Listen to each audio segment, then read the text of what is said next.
If A and B are acute angles such that cos A equal to cos B, ठीक है। ए और B कैसे angle दिए गए हैं? Acute angle. एक्यूट एंगल का मतलब जानते हो क्या होता है? जो 90 डिग्री से क्या हो, छोटा हो, कम हो, उसको कौन सा एंगल कहा जाता है? Acute angle. तो दो ट्रायंगल बना लेते हैं, ठीक है। तो देखो,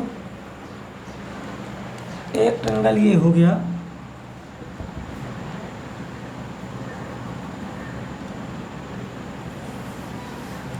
और एक ट्रायंगल ये हो गया। तो मान लेते हैं हमारा एक्यूट एंगल ये है, ठीक है। एक ये हो गया और ये क्या हो गया? बी हो गया। ये कितने डिग्री हो गए बेटा? 90 डिग्री हो गए। नाम क्या दे दें इसका? नहीं तो ए यहाँ है, बी यहाँ है, तो ऐसे बी से दोनों थोड़ी आ जाएगा इसमें। इसका नाम देते हैं पी क्यू ए, और इसका आर एस बी। दो ट्रायंगल मान लिए, ठीक है। इसमें एक्यूट एंगल ए और इसमें एक एक्यूट एंगल क्या हो गया? बी हो गया, ठीक है। तो लिख लीजिए इसको।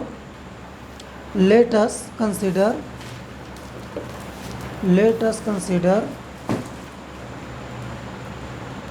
To right triangles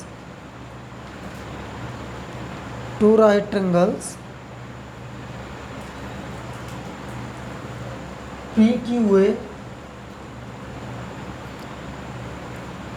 and RSB where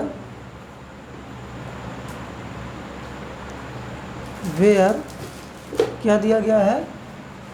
cos A equal to cos B, where cos A equal to cos B, ठीक है। यहाँ तक आया बेटा? अब देखो, cos A इक्वल टू कितना होगा? cos A, तो cos थीटा इक्वल टू सबको पता है कितना होता है Shivam? cos theta equal to होता है बेस अपान, हाँ नहीं, cos थीटा इक्वल टू होता है बेस अपान हाइपोटेनस। क्या होता है? Base upon hypotenuse. लिखा दिया गया, देखो लिखा होगा, क्यों लिखे हो कि नहीं? cos थीटा इक्वल टू क्या होता है? Base upon hypotenuse. तो यहाँ पर देखो, बेस क्या है बेटा? ए क्यू। बेस क्या है? A Q. और हाइपोटेनस इसमें क्या है?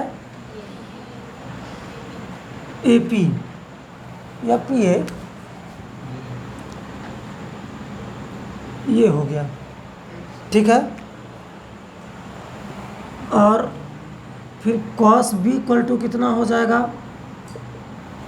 ठीक है, बेस अपान क्या होता है?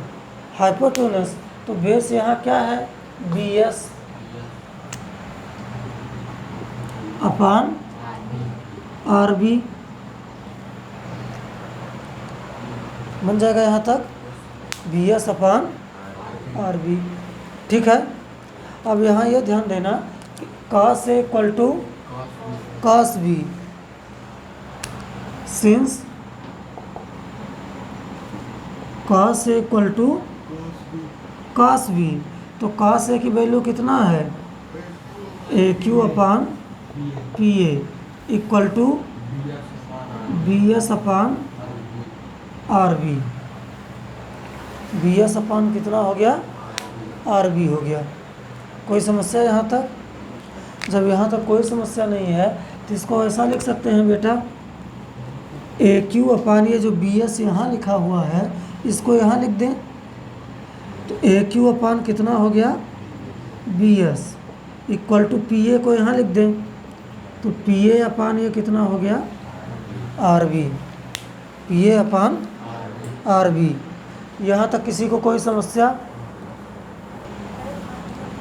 तो इसको हम मान लेते हैं यहाँ पर K, ब्रैकेट में लिख लेंगे सपोज, ठीक है, बन जाएगा। तो AQ इक्वल टू कितना हो जाएगा बेटा? बी एस के हो जाएगा, और पी ए इक्वल टू कितना हो जाएगा, आर बी के हो जाएगा। अब integral A P Q A by Pythagoras theorem,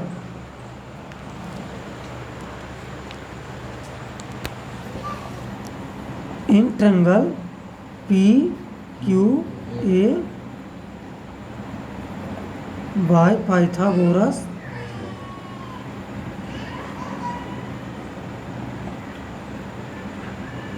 theorem. क्या होगा बेटा, पाइथागोरस थ्योरम क्या कहता है, पी ए स्क्वायर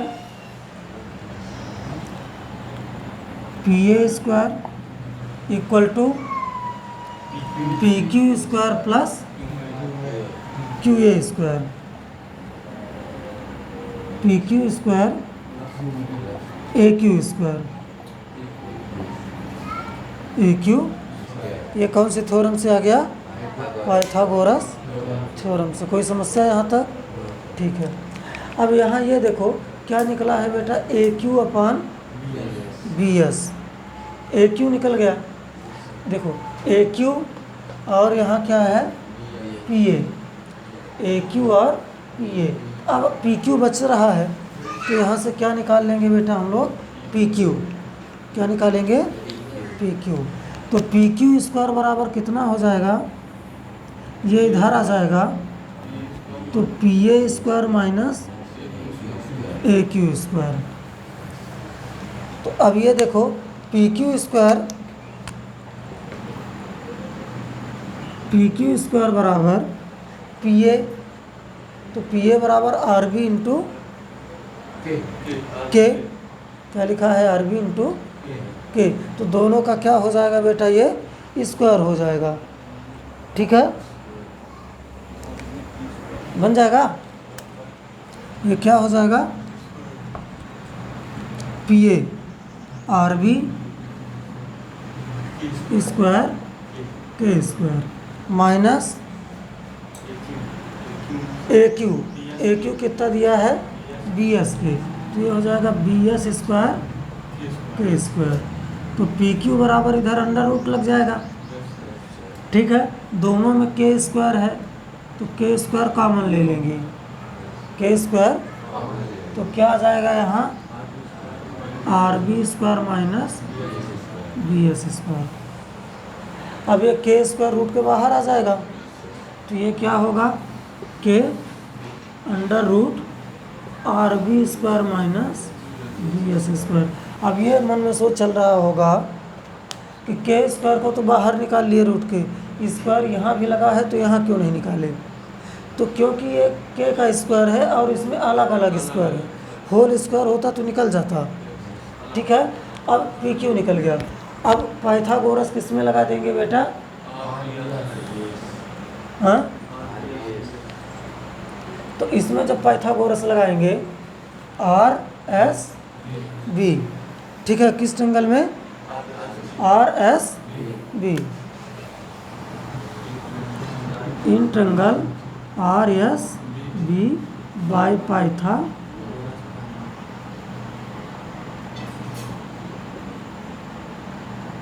थ्योरम। तो यहाँ क्या कहेगा बेटा, R B square equal to क्या होगा, R S plus B S, क्या होगा, बी एस स्क्वायर। तो यहाँ क्या निकालेंगे, देखो बी एस है और आर बी, तो बचा क्या, आर एस, तो आर एस स्क्वायर बराबर कितना हो जाएगा, R S square equal to R B square minus B S square. तो R S equal to under root R B square minus B S square, ठीक है। हेंस ये P Q upon R S कितना हो जाएगा बेटा, P Q upon R S, P Q upon R S. तो ये कितना है, k under root R B square minus B S square, और ये कितना है, under root R B square minus B S. तो ये कट गया, तो P Q upon R S कितना आ गया, के। अब तो यहाँ देखो ये के आ रहा है, तो यहाँ हेंस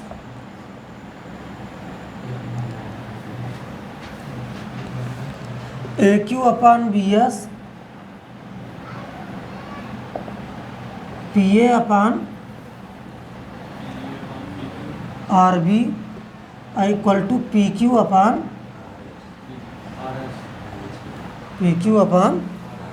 आर एस। कोई समस्या, पी क्यू अपान क्या हो गया, आर एस हो गया। ठीक है, अब देखो ये क्या है, A Q upon B S, A Q upon B S, P A upon R B, और पी क्यू अपान, मतलब करस्पॉन्डिंग साइड प्रोपोर्शनल में है। तो जब करस्पॉन्डिंग साइड प्रोपोर्शनल होती है तो वो कैसे ट्रायंगल होता है,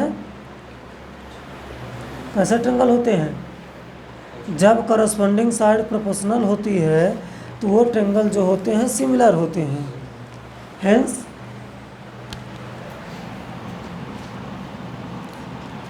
ट्रायंगल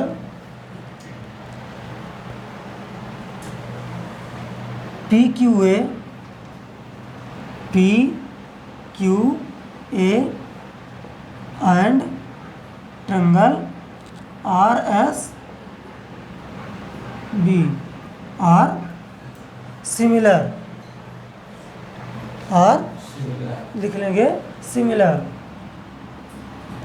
ठीक है, तो सिमिलर जब हो गए, या इस तरीके से नहीं लिखना है, तो सिमिलर का ये सिंबल होता है, डस्टर कहाँ है बेटा,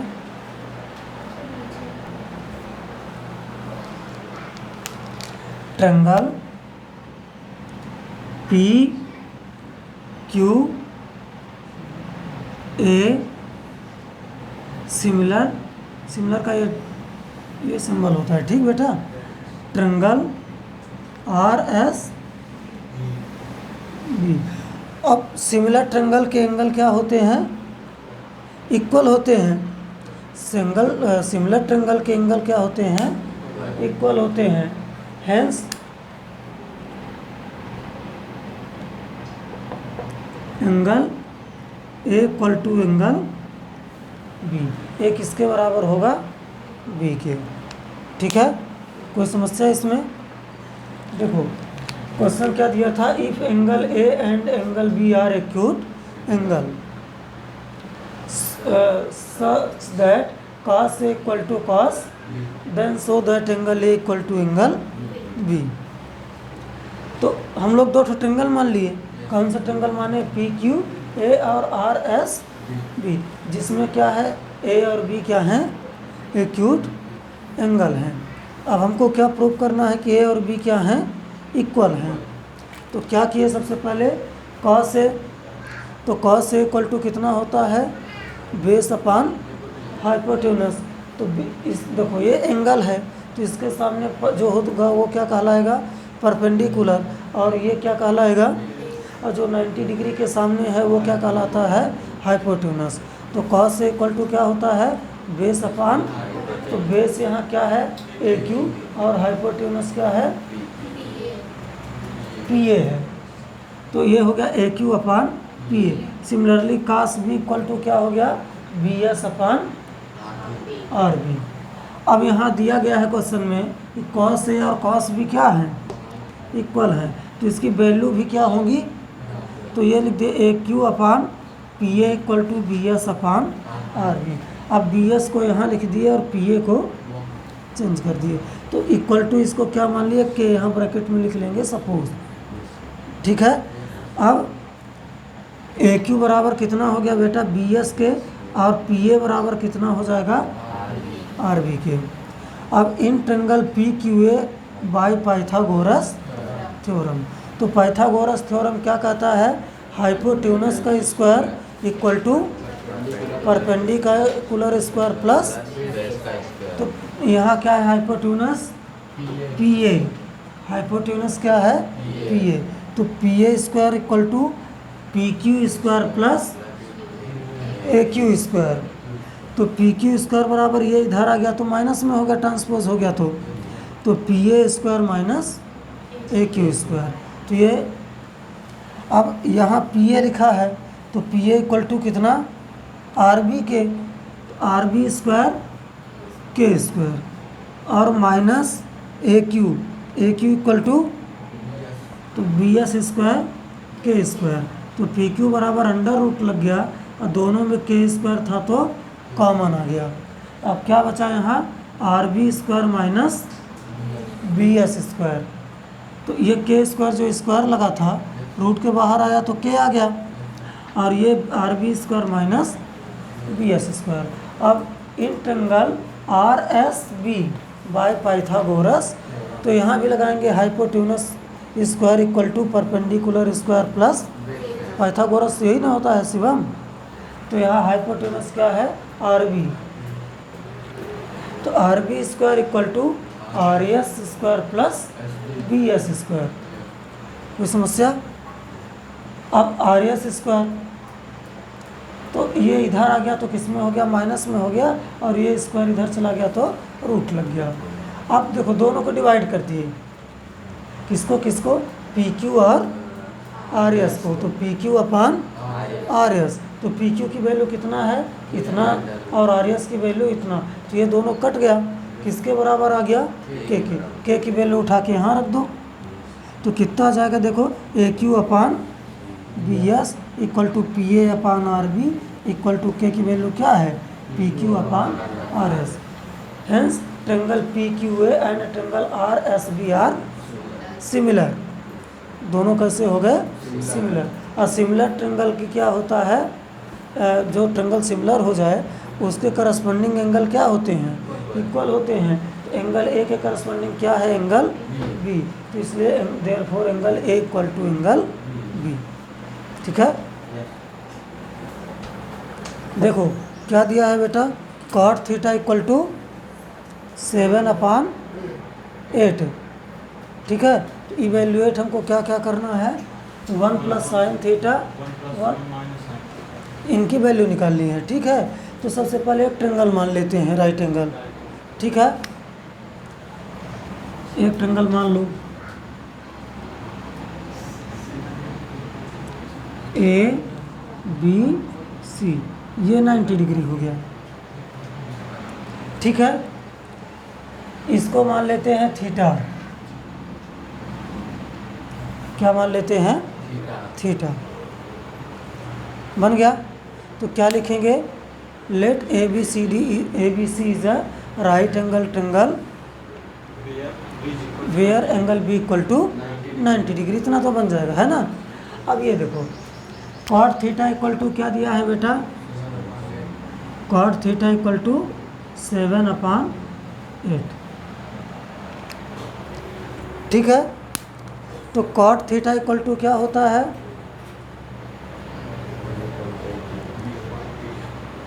base upon perpendicular, base upon perpendicular. तो बेस यहाँ क्या है, बी सी, और परपेंडिकुलर क्या है, A B.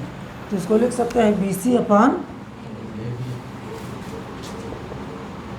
Equal to 7/8।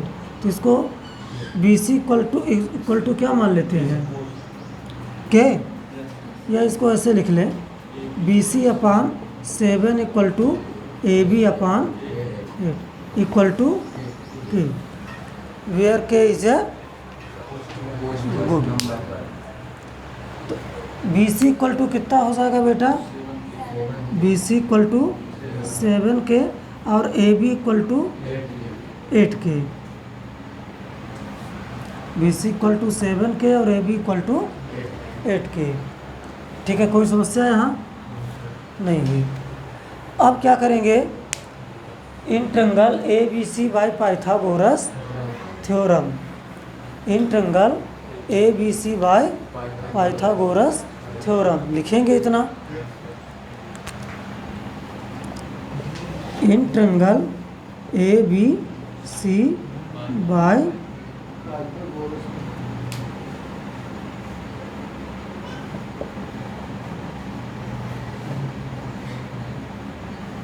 Theorem. तो पाइथागोरस थ्योरम क्या कहेगा बेटा, क्या कहता है? हाँ नहीं ठीक बताए, बोलो। ए सी क्यों? हाइपोटेनस। तो A C square equal to A B square plus B C square. तो अब देखो ए सी स्क्वायर, तो ए सी स्क्वायर ये ए बी कितना दिया गया है 8K का square plus B C 7K square. तो A C equal to under root हो जाएगा, अंडर रूट ये कितना होगा 64K स्क्वायर और प्लस 49 गुड। तो अब के स्क्वायर कॉमन ले लेते हैं, तो जब के स्क्वायर कॉमन ले लेंगे तो 64 प्लस 49 तो कितना हो जाएगा बेटा, ये ऐड करोगे तो ये के बाहर आ जाएगा, 9 4 कितना होगा 13 और 6 4 10 113 इतना आ गया। कोई समस्या? ठीक है। अब देखो फर्स्ट क्वेश्चन को सॉल्व करने के लिए किसकी ज़रूरत पड़ेगी, साइन थीटा की और कॉस थीटा की। ठीक है, hence sine theta equal to, sine theta equal to क्या बताया गया है शिवम, बोलो, परपेंडिकुलर अपान हाइपोटेनस। ठीक है, साइन थीटा इक्वल टू क्या होता है, परपेंडिकुलर अपान, तो इसमें परपेंडिकुलर क्या है ए बी और हाइपोटेनस क्या है ए सी। तो ए बी की वैल्यू कितना दी गई है 8K और ए सी के अंडर रूट 113। तो के से के कट गया 8/113। कोई समस्या यहाँ तक? ठीक है, और क्या निकाल लें बेटा, cos theta. Cos theta equal to कितना होता है, हाँ P/H, B/H मतलब बेस अपान, तो बेस क्या है BC और हाइपोटेनस क्या है, तो BC कितना 7K और AC कितना K अंडर रूट। ठीक है, तो ये कितना हो जाएगा, K से K कट जाएगा, 7/113 हो जाएगा। ठीक है, अब इसके बाद हमको ये निकालना है, क्या निकालना है, तो चलो निकालते हैं। First question 1 plus sign A 1 minus sign A upon 1 plus cos A 1 minus cos A. चलो वैल्यू रखते हैं, तो ये क्या हो जाएगा बेटा 1 प्लस साइन ए की वैल्यू कितना आई है, साइन ए दिया है, थीटा दिया है, थीटा लिखा है तो थीटा लिखते हैं हम लोग।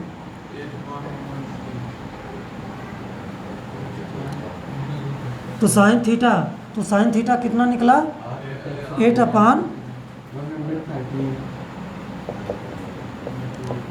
इसी तरीके से 1 माइनस 8/, और इसी 1 प्लस कॉस थीटा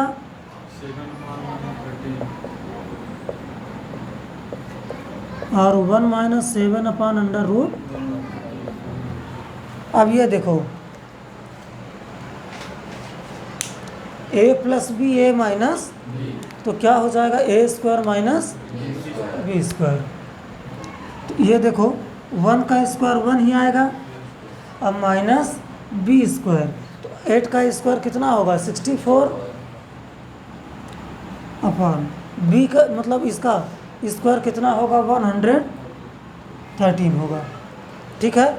सिमिलरली ए प्लस बी ए माइनस बी, ए स्क्वायर माइनस, तो यहाँ 1 का स्क्वायर हो 1 और माइनस बी का स्क्वायर, तो 7 का स्क्वायर 49 और उसका कितना हो जाएगा। कोई समस्या? अब ये भी पता है कि एलसीएम ले लेंगे, जैसे नहीं इसके अपान में कुछ नहीं है तो एक मान लेंगे, तो इसका एलसीएम ले लेते हैं, तो डायरेक्ट सॉल्व करेंगे तो कितना हो जाएगा 64 अपॉन 113। इसी तरीके से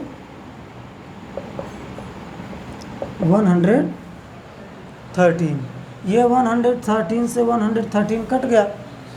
अब इसमें इसको माइनस करो तो कितना आएगा बेटा, माइनस करो कितना आ जाएगा 49, कितना आएगा, और इसको माइनस करोगे तो कितना आ जाएगा 64। ये आ गया आंसर 49 अपॉन 64। ठीक है। अब सेकंड कॉट स्क्वायर थीटा निकालना है। क्या निकालना है, कॉट स्क्वायर। तो कॉट थीटा इक्वल टू क्या होता है, कॉट थीटा डायरेक्ट दिया है 7/8, 7/8 का ये चलो बेस अपान यही कर ले BC, और परपेंडिकुलर क्या होता है AB स्क्वायर लगा है, तो BC कितना निकला हम लोगों का 7K, और AB 8K, तो K से K कट गया, 7 स्क्वायर कितना होगा 49, और 8 स्क्वायर कितना होगा 64 होगा। आ गया समझ में?